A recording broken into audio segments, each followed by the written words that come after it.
Idiot Vox.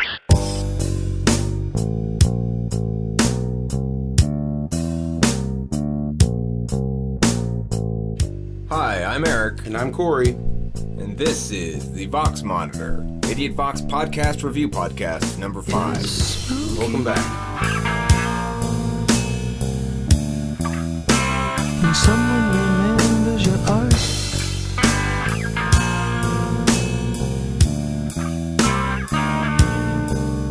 and lucky,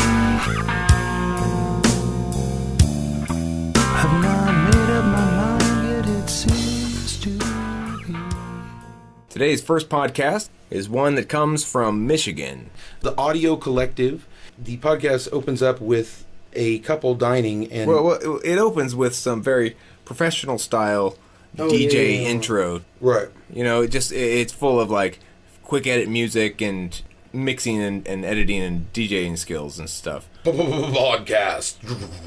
We have front row seats for this theater of mass destruction. You're listening to the Audio Collective. Ooh, brainwashing. Ooh, help, we're being brainwashed. It transitions from that very like, okay, you're trying to be commercial or ascribe to the same standards as commercial radio ascribes to. Right. And then it transitions from that into the most ordinary conversation between the most ordinary people. I had the Southern Chicken Special with French fries and eventually ketchup.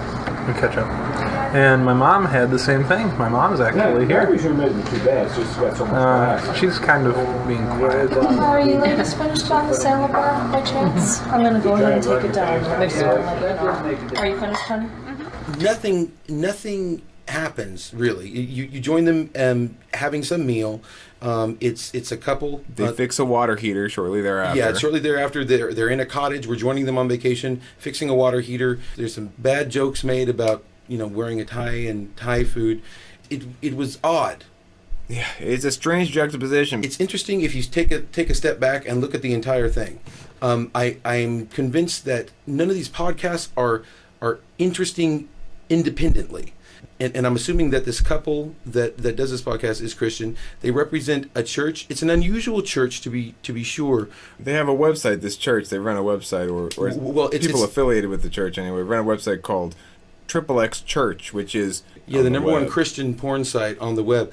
They don't promote pornography. In fact, quite the contrary. They kind of position themselves in a quote unquote hip manner. I talk the talk, I walk the walk of the youth, and I'm not a square Christian, but still looking at pornography and masturbating is bad. It's really kind of bizarre. Let's listen to this clip of an earlier podcast they made, which was titled Porn, and was about this subject of Christianity and porn and their beliefs on pornography and what people ought to do and ought not to do. The next weekend is considered the porn weekend at our church, and it's part of a series that is going to be about bondage. And this that means how people can be addicted to different types of things. And the first thing that we're going to look at is pornography. But we're not going to look at the pornography. No, we're not. But people can be wrapped up in these things, and it can ruin people's lives. Okay, they have an agenda to push, and that's okay. The reality is, anybody who is speaking on any kind of recorded media like this is going to have some sort of agenda to push, even if it's only about bondage. Aren't I cool, or isn't this funny, or something like that. Their agenda is a little more political, or explicitly political anyway, what you might call religious or conservative politics, and I'm not certainly here to take a stance on the politics of a given individual. One might question if they have mistaken a correlating fact in that most recent clip we heard for one of causality, and that's a common fallacy, but that's just hypothetically one might make that query. Not necessarily me, not necessarily now. Sure. Who knows? Yeah. It could be the postman. Hey, I think the postman's here. Are we going to ask him? No, we're not going to ask him. But we can assume that maybe he might be thinking that. Right. And let's go ahead and assume that. All right. So that's all there is to say about that podcast. You can find it on Idiot Vox, or you can get the feed for that one if you'd like. No www, just audiocollective.blogspot.com. And maybe that's something you would enjoy. Bondage. The second podcast today is hosted by a guy named Chris, where the most recent one was. It's one of the IndieFeed.com podcasts, and what IndieFeed.com is a site that provides free MP3 downloads of songs from independent artists who are willing to have their music disseminated thusly for free. Today's song was by a band called Of Montreal. I'm familiar with the band. They're total kind of electronica, I don't know, avant-garde, I guess I'd say. But art music, but not totally arbitrary art music. Right. Their songs have definite arrangements to them, and they borrow from traditional vocal melodies type of pop content. Really interesting stuff. Probably too experimental for your casual listener, but for those who like a little bit more of the edgy electronica, this is an interesting collective. They're from Athens, Georgia. The mastermind Kevin Barnes puts it that this album plays out like an electro-pop opera. So listen up. The song is So Begins Our Alibi.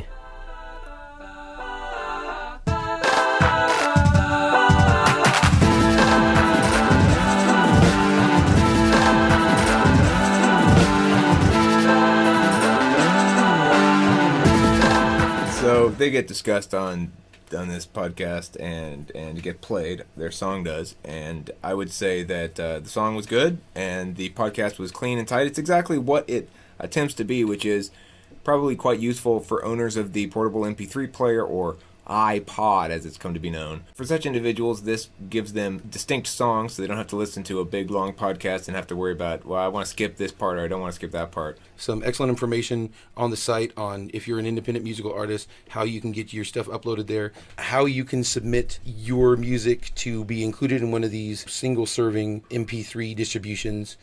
The IndieFeed.com podcast. This next one is the Bluegrass Preservation Society's podcast. Bluegrass. You can reach their website at bluegrasspreservation.org. If you dare. This one's for the hardcore only. I've always liked bluegrass music quite a bit. This is very much a purist bluegrass show. I like the host. I like the host a lot. He's a character. He's obviously not a 22-year-old faking it, you know? This guy was born, bred, raised up in bluegrass land. And this podcast does hail from West Virginia. Right. On top of Big Thunder Mountain Railroad. I believe they podcast right from the top of Old Smoky. Yep. This guy, he's not pretending to sound this way. He measures things in mule loads. Yes. Let's go ahead and have a listen so you get a sense for what we're talking about. Just want to say out there to our friends in Spain, thank you very much for listening. We appreciate you. And anybody else out there in any other country that's listening to us on the podcast, please go on our website there at the www.bluegrasspreservation.org and send me and Buster an email and let us know who you are and where you are. We really would appreciate that. We know we're getting out there. We're downloading more than 100 podcasts a day. Now, can you believe that? We're averaging more gigabytes than I even imagined we'd ever use. And mandolin, get rid of the banjo, fiddle in doghouse, ain't playing that bluegrass no more again. All I do, play bluegrass music, ain't got time for my honeydew. Makes my wife very angry. So that's what you pretty much got for the whole hour of this is bluegrass, and more bluegrass. Yeah. I mean, you got to enjoy this simply as, if nothing else, as a cultural artifact. One of the awesome bits of Americana that's being perpetuated by people who have a specific vision of themselves in culture and what their culture is. And, you know, like I said, none of these people are faking anything, and you can feel the honesty of it. And so as a consequence, I enjoy listening to it, and I recommend it for anybody who's interested in a little eclectica. And I think what Eric just said about this bluegrass podcast can really be said, I think, for podcasting as a whole.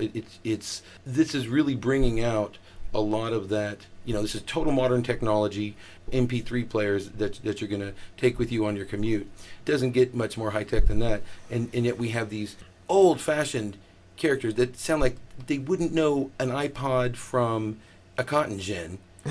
and they're using it, and they're remaining in character. I think there's something to be said for that. And I think that they wouldn't know a cotton gin from a glass of moonshine either. Right. But they do. And that's something I don't even think I could do. No, I don't think you could either. Moonshine and cotton gin, you're talking about the same thing, really. Right. It's just where I'm from, liquor made out of cotton. Hood. It's liquor made out of cotton. You take a t-shirt that maybe you don't have any more use for it anymore. You pour some sugar on it, pour some yeast, put some water in there, and sounds like something you find in my mom's pants. And put it in a bottle and seal it up good and tight. Shake it up every couple of days. Dude, that sounds what are you making? I'm gonna cut you off. I'm making cotton gin. Don't give Eric any more yeast. No, you don't understand. I'm making lycra gin. Here, have a sip. Lycra gin. And don't forget, if you'd like, you can check out our Pop Goes Lethal podcast at popgoeslethal.com/podcast. So anyway, thanks for listening today on this Vox Monitor 5. I was Eric. I was Corey. And don't forget, too high to get over, too low to get under. You're stuck in the middle, and the pain is thunder. So Michael Jackson. I think there's something in there for all of us. But I could be wrong. It's just my song. I couldn't wait for us, see what went wrong. Down by the sea, a body with me. The body which breaks for breaking for me. I could be wrong. It's just my song. I couldn't wait for us, see what went wrong. Down by the sea, a body with me. The body which breaks for breaking for me.